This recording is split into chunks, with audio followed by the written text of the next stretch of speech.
What is the name of More the Homes Built Faster Act. Now, Ralph, what do you think that means? What do you think I think More it means Homes Built Faster Act means? I think that policy means they want to build more homes faster. And whoever's in marketing for the province of Ontario, I mean, they nailed that name.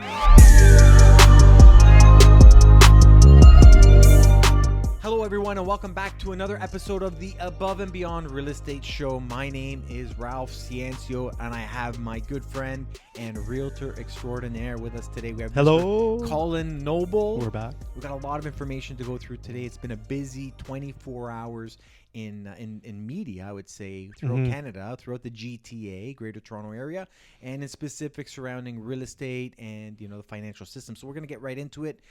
First topic, this just announced the Bank of Canada has raised interest rates by an additional Breaking news. 50 basis points up. Yeah. So, no surprise there, really. Yeah. What are your thoughts, Colin? Yeah, I think it was sort of anticipated, and the expectation was we were going to see an increase. So I was actually suspecting a bit of a higher increase, to be honest, 75 basis points. So if you've been following the podcast, you can see that Ralph and Colin have different opinions, which I think is awesome. We do, yeah. Generally, I'm more of like I want to say more. Maybe you're more conservative by thinking. I think you're a bit more optimistic. More optimistic. Yeah, I think I'm a bit of a pessimistic sometimes. You've been right on more. Some of them, yeah. But I've been really hoping that interest rates would not be going up as aggressively as they have been. And it's not because we work in the industry of selling real estate. The reality is we help both buyers and sellers. So as prices come down, 50% of the people we serve, which are buyers, they're really, really happy that prices are coming down. And, sellers are very upset about that. For sure. And I think it's a lot of people put interest rates and real estate like hand in hand, right? But I think interest rates, from a macro perspective, interest rates have a huge whatever you call it, like follow through effect on the economy in general, which is why interest rates are going up, right? Yeah. Inflation. Yeah. So how do they curb inflation? And I don't know, maybe let's say the easiest way is to increase interest rate. There's other ways for sure. And so I guess if we break it down, when we talk about interest rates versus inflation. So inflation really is defined as the average cost of goods purchased. Yep. And core inflation is the average cost of goods that someone in Toronto needs to buy. For example, gas, residence, food, things like that, medicine. So when we see inflation on the rise, it means the average basket of what we're actually purchasing, the cost of it is going up. So how does rising interest rates actually affect or combat or push down inflation? And the reason why is, one of the biggest checks that somebody writes every month would be for housing. Generally makes up about 30 or 40% of what you actually spend is in housing. So as housing prices, or the cost of housing through higher interest rates goes up, that means their mortgage payments are a little higher. That means that people are less likely to buy Starbucks or less likely to buy new tires for their car or a vacation because they've already spent the money on their real estate. So that's the idea, is that they're actually going to spend less consumer goods, we call it discretional spending, and less dinners out, less new clothes, and that's really what's going to cause a slowdown in the economy, which would decrease the rate of inflation. Right. So we'll see what happens. I mean, I think my suspicion is we'll see maybe one more increase by the end of the year, and then we'll see into next year what happens. But I think it's important to understand that the interest rate increase doesn't have an immediate effect on the economy and inflation, right? Yeah. There's a lag. So they say typically 8 to 12 months, we'll see the results of the actions taking place today. Well, we're getting to it, because now if you think about it, interest rates... For sure, six increase, right? This is the sixth increase. We started back in April. Correct. Right? Correct. And so we're almost at the point where the effects of these interest rates going up back in April should start to be relevant in the data we're looking at. So we have seen 3 months in a row where the inflation numbers are trending downward, and that's a great sign. I think sorry to cut you off. I think the goal for the Bank of Canada is 2% inflation. So their goal is to hit that by the end of 2024, which is 2 years away. So over the course of the next 16 to 24 months, it's going to be really interesting to see how interest rates play out. Yeah. I think. I think people are getting frustrated by the rise in interest rates. I think there's some political pressure from people or for politicians or the decision makers, I should say, in the Bank of Canada, to not only use interest rate hikes as the method to combat inflation. Yeah.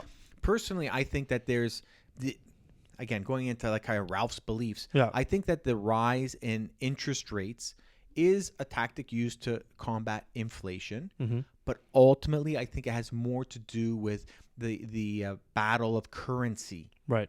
So as interest rates go up, the value of your currency also goes up. Right. And so that's, macroeconomic breakdown. You don't have to worry about it, but ultimately that's what's happening in the UK, where their currency has fallen to all-time lows compared to the US dollar, because the US has been raising their interest rates, where the UK has been keeping it flat and actually lowering it in some sense in their policy.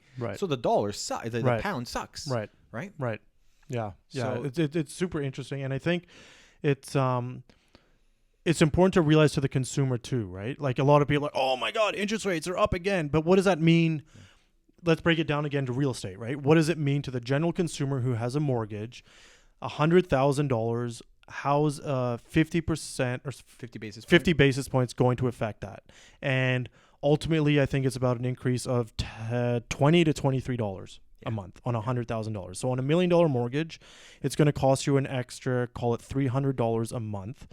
50 basis point increase. For sure. And I think the idea of what the Bank of Canada was trying to do was, this is $300 extra. Last month, the last rate announcement was $400 extra. So all this, the sum of all these interest rate hikes maybe squeezed $1,000 out of $1 million. Out of the average homeowner. Right. Maybe they're spending $1,000 more per month. Right.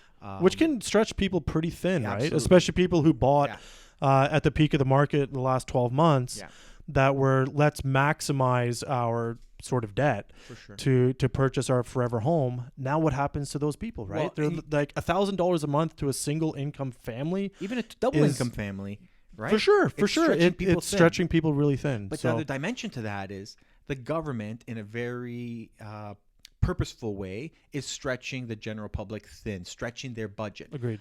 But the economy, through high inflation, 7% inflation, is also stretching that same consumer, the same customer, average Canadian citizen. They're also being stretched. So my mortgage payments went up $1,000, but you know what? 9 months ago, my gas was $1.09. Midway through the summer, it was $2. Yeah. So like my cost of transportation went up.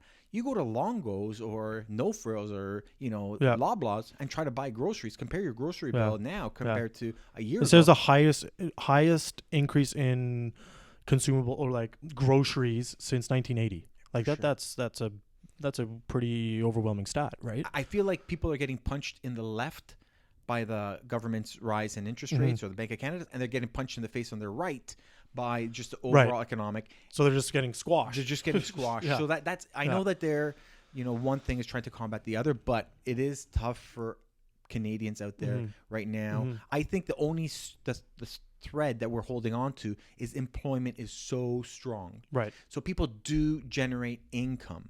Where the shoe will fall off in the Canadian economy is if the unemployment rate goes up. Right. That's when the house of cards will collapse. As unemployment starts to go up, which I feel like they are trying to make unemployment go up, which sucks. Like someone's trying to make me lose my job. I'm like, that sucks. Yeah. And it's the person I voted for, like the system I participate in. Not cool. But you're seeing it all over the map right now. Like big tech companies right now are laying off like 60 to 80% of their workforce. Those are big numbers and kind of worrisome in my opinion. And these tech companies, they live in the future. Everything about a tech company's DNA is future driven. So for them to cut 60% of their jobs, that means they're saying, oh man, what's on the horizon? Yeah. Right. That's scary. They may be seeing things that we won't feel for 1 year, 2 years, 3 years. But no, it's interesting. But I think something else that directly affects it is immigration level, real estate market, for I should say. For sure. Is immigration levels. And I know Ontario is forecasting, over 2 million people over the next decade. What do you think? Like, how's that going to affect things? Well, we talk about, so just recently they announced, I have to read it because the name is so funny to me. What is the name of it? More Homes Built Faster Act. Now, Ralph, what do you think that means? What do you think I think More Homes Built Faster Act means? I think that policy means they want to build more homes faster.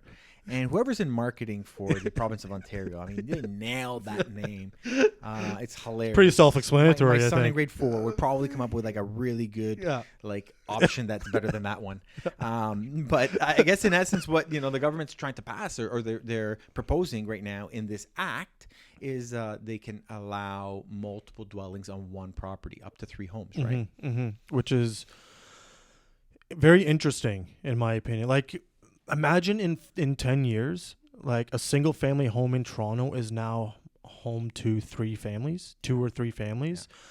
Yeah. I understand it from a structural context, but there's a lot of other things involved in a single family home being able to accommodate 3 families. So that means now, let's say 12 human beings living in that house. Sure. Can the water pressure of home built for 1 family accommodate 6 people having a shower at the same time? It was designed, the street, the roads, the everything, the fire departments, the ambulance, the schools, they were all designed for 1 house built in 1955. Yeah. And now we're going to have, instead of 4 people as it was designed for, will be 12 people on that same property. Yeah. Massive chaos will ensue. I think it's great because we talked, first part of the show, we talked about rise in interest rates, which is really the government's way of trying to push down the demand for real estate. And now it looks like they're finally approaching it from the other side, which is an increase in the supply of real estate. Right. I just feel like they're going about it the wrong way. Yeah. There's a few other things they did mention in this act or the proposed act. I mean, the overriding message is they're trying to build 1.5 million new homes over the next decade. So $2 million immigrants over the next decade, and they're predicting 1.5 million new supply to the market over the next decade. Big goals. I mean, I would love to see it happen. I don't know if it's really that realistic, but so one of them is changing the zoning bylaws as to the as of right, which I want to touch upon really quickly as to what as of right means and why it's actually very critical 3 words. So changing the zoning bylaws, but also streamlining some of the processes. So we know the bureaucracy of getting permitting and zoning and special like easements and all that is like extremely challenging. We've talked about it in our podcasts over this year. I've been trying to build a garage for 9 months now. Yeah. It's literally 9 months. Yeah. And I missed a season. I have to put the build off until next year because, the policy, the bureaucracy is just so slow. And I believe it's partly intentional, but it's so I think they're trying to ease that. So there's the number of approvals or however the process works is more streamlined. So there's less approvals. Right. So I think the dangerous part about, the More Homes Built Faster Act is that in a sense, what I'm seeing here is that they're allowing the general public to respond to the high demand for real estate. And maybe they could rent out part of their home, which if they were renting out, for example, a basement apartment, the kind of hoops to go through is pretty straightforward. But if you talk about building 3 properties, 3 residents on your 1 house, you're now dealing with, amateur home owner, and they're going to try to navigate through a very complex system. Yeah. That's going to clog the approval process. Totally. When resubmission. When Mattamy Homes or Green Park Homes, national builders, when they apply for permits, the person that is representing Green Park Homes knows very well the process, the methods, what's required. Yeah. There's a very short learning curve. Yeah. Yeah. If Green Park Homes, instead of building 400 homes in a subdivision, you have 400 Ralph and Marias just trying to get this passed. Yeah. It's going to be like it's craziness. Yeah. It's just going to be anarchy. Yeah. I never really thought about that actually. Yeah. Think about the lineup at the municipality to ask a question now, which you can't. Yeah.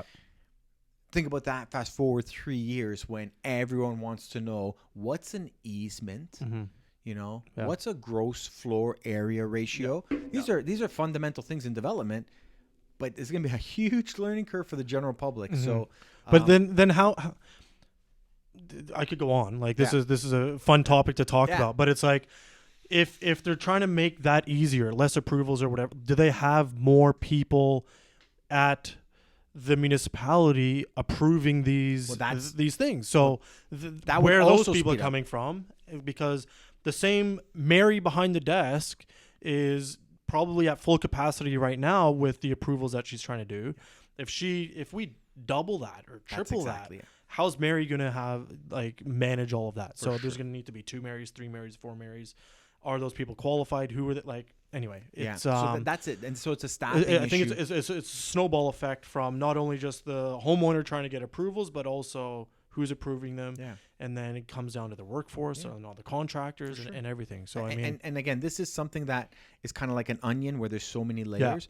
Yeah. We touched upon water supply and sewage, very, very important stuff. But I got a question that maybe some of our viewers wonders, where are the cars going to go? Does anybody out there that's listening or watching this right now, does anybody have a car? Does anybody have an issue parking their car where they live? Parking. The answer is yes. Yeah, the answer is yes. Huge problem. Yeah. How many homes in Toronto have zero parking, and you can't even find street parking? And then when there's snow involved, now you're going to turn it into a triplex. Yeah. So either way, I don't know what the solution is. Yeah. I don't think our goal in this podcast is really, or this real estate show, is to find solutions. It's just talk about what's happening, right? Awareness, right? Exactly. I think the solution is there, and hopefully we can, cultivate a conversation. Yeah. I think I want to talk one more thing that I found very interesting is the government proposing to reduce some of the fees, development costs involved with new home builds. Yeah. And I read in the news this morning that on average, to build a new home, the fees and the costs involved to do so can be up to $200,000. Yeah. That's a lot of money. If you're thinking about $1 million build, 200,000 of those dollars, so 20% of your cost is just fees and that development costs. That doesn't even factor in the consultant or staffing you would need to guide you through that process. That's administrative cost as a permit fee through the municipality. Right. So I don't think personally that the bottleneck is on the finance side of the cost. I don't think people are not building because of the cost. Right. I think they're not building because of the duration, the lag. Which is ultimately cost too. Yeah. Right? But it's funny, the government in a sense, and I know it's multiple elements of government, but on one hand, they're like, hey, we want to reduce the cost of a building permit, but we also are going to increase the interest rates so the demand of real estate goes down, so the people who are building these products and selling these products are not going to be profitable. Mm-hmm. Now you have a business model that is not justified, right? An unsustainable business model, right? But I think the other question arises if they're trying to reduce fees and costs for all this new construction. I think a lot of that money goes into the community, and so are now people's taxes going to go up, and then there's going to be people are going to be complaining about that, right? So it's a challenging circumstance. I would hate to be a politician right now, but it's ultimately we're just trying to find homes for people and make more affordable housing. I think is the ultimate goal here, right? So, I think another funny thing. I loved Ralph's. I don't know if you saw Ralph's IG yesterday, but he did a selfie video explaining with all the distraction in the news going on. Yesterday was a huge, probably the biggest news sort of, topics of the summer, fall, whatever, of the year, municipal elections. The same day, the government came out and imposed an increase in foreign buyers tax. Yeah.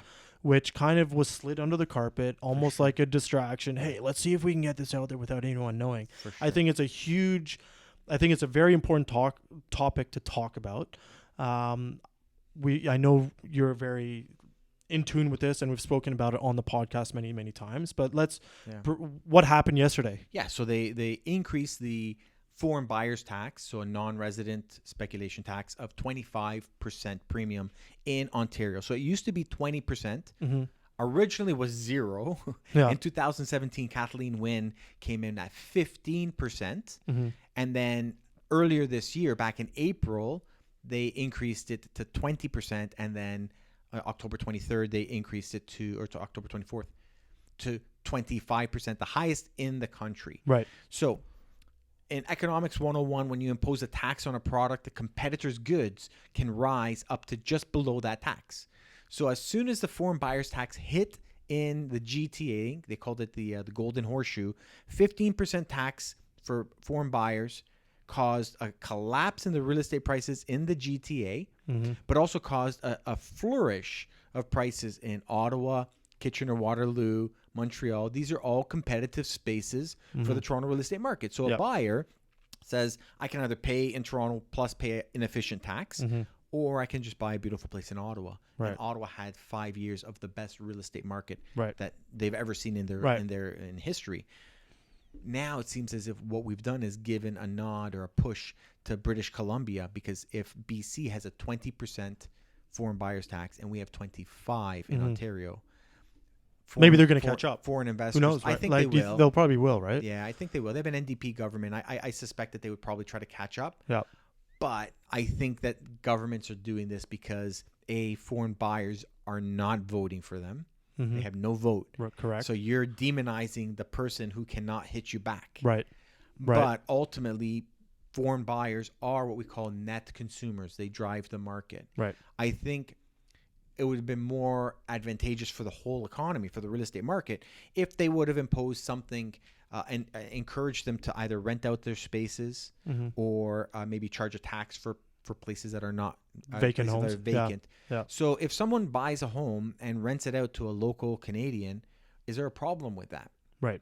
I know we're taking away home ownership rights from locals. I get that. We all want to be homeowners. That's the Canadian dream. But there's a consequence to this foreign buyer's tax, which means everyone's wealth will be lower. Right. Because if the value of real estate goes down, do you think it's going to have a big impact on prices? I can tell you that in 2017, the whole economy, there wasn't a rise in interest rates. Yeah. The entire 2017 correction in the market based on this foreign buyer's tax was based on this foreign buyer's primarily. tax. Yeah. And now in April, we had an increase in the foreign buyer's tax to 20% province-wide. But we also saw a rise in interest rates. Right. So it's kind of like double whammy. Left punch, right punch. Yeah. And then now they've increased it again. But I think what you're alluding to was, why was this brought up on the loudest day in local media? Yeah. Every single local TV station was announcing who their mayor was. Yeah. Why was this brought up on that same day? Yeah. I think it was very intentional, and I think it's a dirty way of passing something that is mandatory that affects everyone in the province. Should not have been done that way. Yeah. Interesting. There should have been a fair debate. At least there could have been an explanation as to why we're doing this. Do you know what I mean? Yeah. Well, I mean, I don't know. What do you guys think? For everyone that's tuning in right now, put your comments below. Is a increase in the foreign buyer's tax a good thing for your personal situation? Are you for this? And while we're at it, I want you to like, comment, and subscribe. Smash that subscribe button. Yeah, let's do it. Subscribe. We need more subs because we want to reach out to you and develop this show so that it's a resource for you. Really, our mandate here is quite simple. It's just we want to inform the consumer. We want a very informed marketplace. We think that it becomes more efficient. People make better decisions when they have information and perspective. And that's what we're bringing. We're bringing perspective to the news, hopefully helping you make the right choice. We have these conversations daily. Yeah. But we're like, why don't we just set up a couple cameras and let other people hear what we're talking about, right? So I think I like it. Yeah, we have a lot of fun doing it. If you think about any one thing we talked about, might have been 8 or 10 word headline in Twitter or on the news. Yeah. And what we're doing is unpacking it, giving perspective, a left, right, left side, right side perspective, right? But anyway, it's end of October, which means spooky Halloween. Yes. Halloween's around the corner. Exciting. So try not to eat too much candy. Yep. And I mean, they always say don't take candy from strangers. And don't take real estate advice from your cousin who bought a house once. Yeah, that's very true. Right? So both I like that one. Both are going to give you a tummy ache. I think both are going to give you a tummy ache. I think the latter will give you a lot more than a tummy ache. But sounds expensive. But sounds expensive. Yeah. Well, as we wrap up the show, I want to thank everyone for tuning in. Again, on behalf of Colin and myself, everyone else here at Ralph Ciancio Homes and at RE/MAX, we want to wish you an amazing week ahead, and hopefully we'll catch you on the next episode. And a happy Halloween. Happy Halloween. If you like what you saw, check out these other videos on our channel. Please like, subscribe, follow, comment, whatever this thing is prompting you to do. If there's some buttons around my head, just click on them. It'll be worth it.